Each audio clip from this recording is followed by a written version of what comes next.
इसका नाम मृत्यु लोक है। गर्भ से लेकर के और पूरा शरीर होने तक कभी भी जितना विधान है श्वासों का, तो ये तो अहोभाग्य मनाओ कि माता पिता के द्वारा ऐसा विधान बन करके हम भूतल पर अभी जीवित हैं, हमारी श्वासें हैं अभी पता नहीं कितने सेकंड के हैं, तो हम राम कृष्ण हरि उच्चारण कर ले, भगवान नाम जप कर ले तो मंगल हो जाएगा।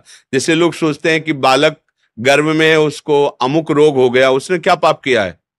वो बालक नहीं है, उसको नया कपड़ा मिला है, वो बहुत पुराना है, वो पुरातन जीव है। अनंत जन्मों से नाना प्रकार के कर्मों को करते हुए वो अपनी पोटरी लिए घूम रहा है, शुभ और अशुभ की, उसी को विध्वंस करने के लिए मनुष्य देह मिली है।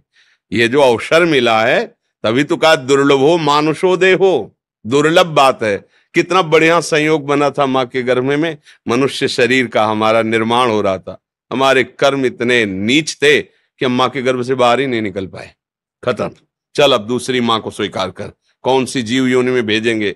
इसीलिए कर्म का दंड अवश्य में भोक्तव्यम कृतम कर्म। अब हम लोग अज्ञानी हैं, सोचते हैं यार उस बच्चे ने क्या किया था जो अभी गर्भ में है, उस बच्चे ने क्या किया था जो अभी घुटने के बल चल रहा है, उसने कौन सा ऐसा बड़ा पाप किया। वो बच्चा नहीं है, वो अनंत जन्मों से शाश्वत ईश्वर का अंश है, और उसने खूब मनमानी की है। किसी एक सूचना पे वो गृहस्थी से बाबा जी बने, और जन्मभूमि से कुछ किलोमीटर जंगल पड़ता है, वहां कुटिया बनाई और एक लंगोटी पे रहते थे। किसी भगत ने उनको गाय दान की, गाय 10-20 हजार की जो भी हो, उन्होंने बेचा।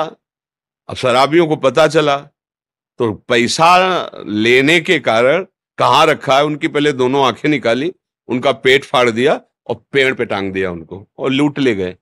जब ये बात हमें सुनने को मिली तो एकदम एक लगता है ना कि भगवान के लिए उन्होंने घर गृहस्थी और वेश बनाया, लेकिन पीछे उन्होंने जो किया उसका हिसाब ये है।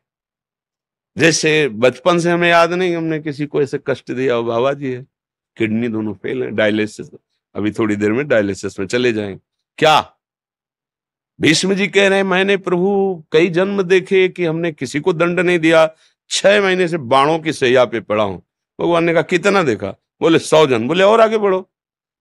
यहाँ तो पूरा रजिस्टर भरा पड़ा है।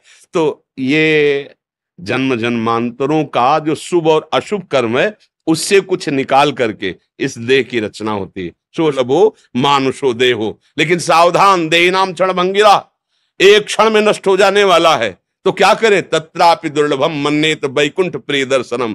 भगवान श्री हरि के प्रेमी जनों का दर्शन करके उनसे सीख ले लो कि जीवन सार्थक